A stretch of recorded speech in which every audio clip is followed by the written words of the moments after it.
afternoon. It's no secret that Americans are rightfully frustrated with the government overreach and overregulation. I've heard the concerns directly from my constituents in Oklahoma. The last thing people want is the heavy hand of the federal government burdening their families and businesses. Yet the Biden administration has failed to take note. In their zeal to force their progressive vision onto the nation, Democrats have produced egregious regulation after regulation. It's time to end this abuse of regulatory power. Today, the Rules Committee is pushing back against unnecessary and burdensome executive agency overreach with 4 measures. The first I'll discuss is H.R. 288, the regulations from the Executive in Need of Scrutiny, or REINS Act. The REINS Act will require congressional approval for any major rule or regulation that has an economic impact of $100 million or more annually. The Constitution articulates where the laws are made. It's here in Congress. Yet in recent years, the executive departments and agencies have largely seized the role of legislating by imposing new rules and regulations which have the force of law at a record rate. It's time to return power to Congress, which, unlike Washington bureaucrats, is accountable to the electorate. The REINS Act will do just that. By requiring Congress to affirmatively approve every major rule or regulation that administration issues, the bill will restore accountability and our legislative authority.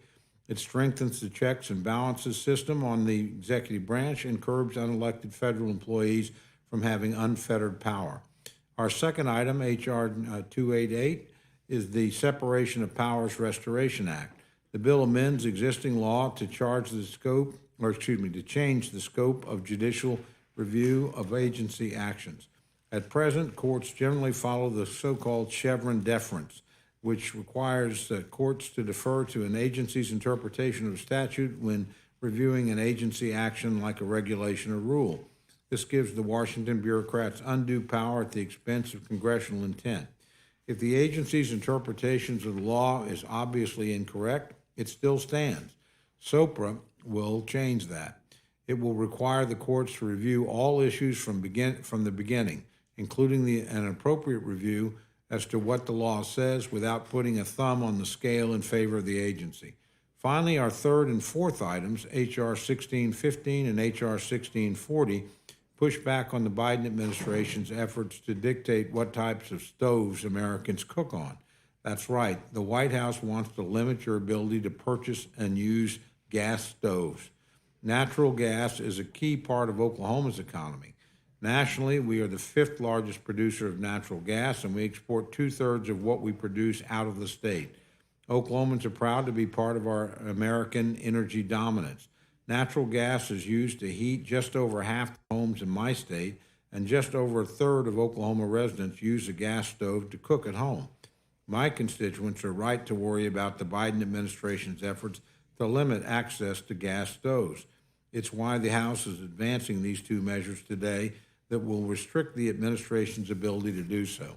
H.R. 1640 will prevent the Department of Energy from finalizing a proposed regulation. It will effectively ban half of the existing gas stoves on the market and will increase the price of the few options that would remain. And H.R. 1615 will prohibit the Consumer Product Safety Commission from regulating gas stoves as a banned hazardous product or enforcing a product safety standard that bans gas stoves or substantially increases their price. I'm sure my friends in the minority will dismiss these 2 bills as addressing a petty concern, but it's not a petty concern to the hardworking Americans who will be impacted. As Americans already suffer under the rampant inflation thanks to Democrats' out-of-control spending, the last thing they need is to have the Biden administration's Green New Deal regulatory assault reach their kitchen appliances. House Republicans are committed to putting the people first and implementing pro-growth policies that unleash opportunity and our economy. Cutting the burdensome agency rules and halting the Biden administration's progressive regulatory agenda is a critical step in that commitment to America.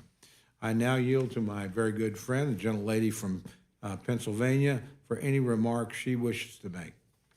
Thank you, Mr. Chairman.